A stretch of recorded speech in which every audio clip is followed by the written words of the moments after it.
Kyle Davidson has spoken about at this year's deadline, saying that it was a lot quieter than he thought. A quote that really confuses me when he said that they weren't going to be doing anything. But we also have an update on Lukas Reichel, what he's been doing in the AHL and how he's been working out down there, as well as a waiver on Boris Katchouk, who's been claimed by the Ottawa Senators. So we're going to be talking about all of that stuff here. But before we get into all of that, we know that 78% of you guys watching right now are not subscribed to the channel. So if you're looking for a spot to get all your Blackhawks news as it happens and stay in the know with what this team has to offer, you're in the right spot. Make sure to hit the sub button, join us along so you don't miss out on any of the major news. But like I said, we want to talk about this really quick first. Kyle Davidson has spoken out on the deadline in a very confusing quote that kind of makes me a bit angry, if I'm going to be honest with you, based on what his prior comments were.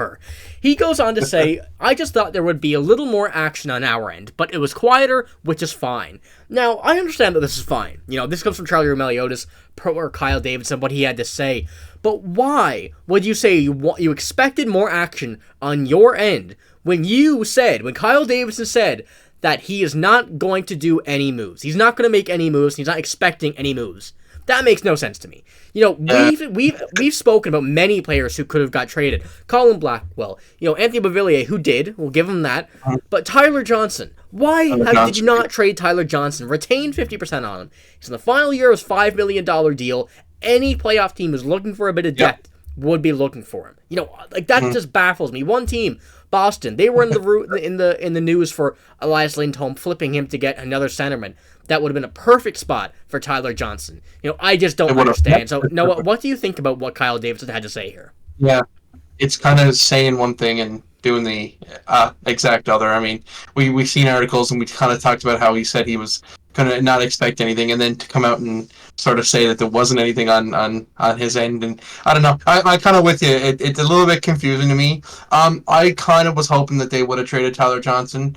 I said that in the last video. Obviously, you just touched on it as well. Boston, Colorado, those guys were. I mean, Colorado went out and got Casey Middlestad, but there's a lot of teams that sort of needed some center depth. And even if you retain 50%, or even if you got a third team broker to come in and take some of Tyler Johnson's cap, make something out of nothing. I mean, I'm not sure. He's a free agent at the end of this year, if I'm not mistaken. Yes. So 9 chances out of 10, he's going to walk anyway.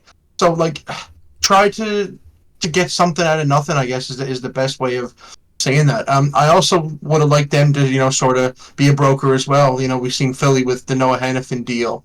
I'm trying to think what else, what other teams were brokers Tampa this was year. A third-party broker, which is a surprise to many people. Well. And I mean, obviously, we know that the Blackhawks are not strapped for cap. They have all the cap space in the world. Take on a bit of cap and get a draft pick and again, sort of make something out of nothing. So I'm kind of with you on the being pissed off a little bit. Yeah, $40 million to keep in mind. $40 million in cap space. That is absolutely ridiculous that they have $40 million in cap space and did not even third-party broker for $1 million. That don't make sense to me at all. But also on the fact, if you get a third-party broker for Tyler Johnson, that's $1.25 million for a guy that many teams will be looking at. And I just don't understand why he was not moved. What you said, he's that 9 out of 10 chances he's going to walk. 10 out of 10 chances he's going to walk. He's not coming back to this team in the slightest. He's not even going to be offered. It's not even going to be in consideration for him. At the point he's in his career, he's going to a playoff team. Someone who needs the veteran depth, someone who needs the veteran leadership, and someone who has the playoff experience, and that is Tyler Johnson. So, before I get any angrier, we're just going to move on to the next topic here, which we have, which is a very pretty good news compared to what we have here now. It's Lukas Reichel. We have a great update to give you on Lukas Reichel, and that in the AHL, this has been, a few days. What it's been is kind of been a few, days since the recent games, I guess you could say. But he's been doing well. He's nearly point per game in the AHL, 5 assists, no goals, which I'd like to see that get a bit higher in 6 games. Now, you really like to see that Lukas Reichel starting to pick the pace back up again in the AHL. You'd like to see him start scoring more goals before he does return to the NHL, if at all this season. But, the pace is looking good. The return for Lukas Reichel in the AHL, getting back to confidence, is all looking good. So, now, what do you think about Lukas Reichel here? What do you think about how he's playing in the AHL? And if you could possibly see him this year, or do you think he's staying down? Yeah, I think they're going to keep him down in the AHL. Obviously, if it ain't broke, don't fix it. He's playing really, really well. But I think this just shows that he really has the talent and that he really is like a part of the future for the Blackhawks. I've seen a couple people saying, he's a bust and he's not a talented player. I mean, like the AHL is still a relatively talented league, and there's still like I want to say low tier NHL caliber players in that league. I mean, and to be point per game, that's pretty good. And I just think this just shows all the haters and I guess everybody that's sort of was crapping on Lukas Reichel that he's still talented. Yeah, no, absolutely, and especially at 21 years old.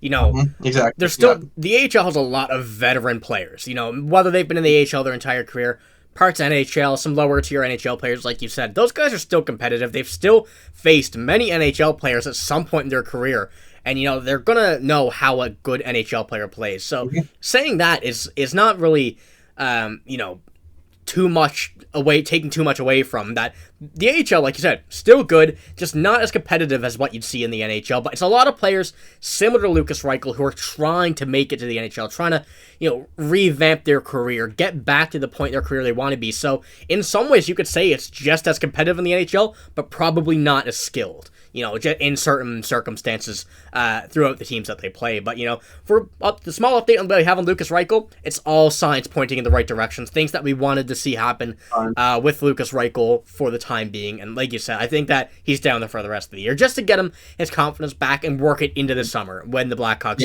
hopefully get a bit better by then. It's also, I mean, the Blackhawks don't really need him. They're not trying to go on a cup run. They're not trying to... his best situation is to stay in the AHL and just cook. Yeah, no, you're absolutely right. You don't want to wait. You don't want to burn him out in the NHL, and lowers confidence to a point of irreversible damage. But now, one final update we have here in this video is Boris Katchouk. He's been placed on waivers and then eventually claimed by the Ottawa Senators. A move that doesn't really surprise me. Just a little update here that we now have another open roster spot. Ottawa claims Boris Katchouk off waivers from Chicago, like I said, and here is his stats. He didn't play too bad this season, 9 points in 38 games, 5 points in 6 AHL games, which once again, really doesn't have too much of an effect on this team right now or in the future. And you don't really see him having a potential spot on this final roster. But Noah, what do you think about Boris Katchouk? Obviously the move is kind of like whatever at this point. It's just another future move that will kind of get lost in the dust down in time. But what do you think about it? I kind of would have liked the Blackhawks to sort of keep him around. I mean, he's only 25 years old. Obviously, he's not going to be a stud or a all-star 30-goal scorer, but just the fact that he's 25 years old, you never know what can turn around. Players sort of reach their prime at different peaks, and 30 years old, even 32 years old, we could have seen sort of maybe something, but good pickup for Ottawa, I guess. They're sort of all over the place, so they need any player they can get over there. So yeah, you're right. I guess you could say it's a pity move for the Ottawa Senators, but it is a move that like you said, would have been nice to keep him, but I don't think it'll hurt anything too much down the road. Yeah. But, that's all we got for this video. If you did enjoy, make sure to hit the sub button, hit the like button as well. All the usual stuff that we ask, just a small touch for what we have to do here. But, let me know what you think about this potential Lukas Reichel situation for the future, as well as Kyle Davidson's quote. The one that, didn't really seem to get on my bright side. But, just let me know. I'd like to know what you think and read the comments. But that's all we got. Thank you for watching. Hope you have a great day. See you later.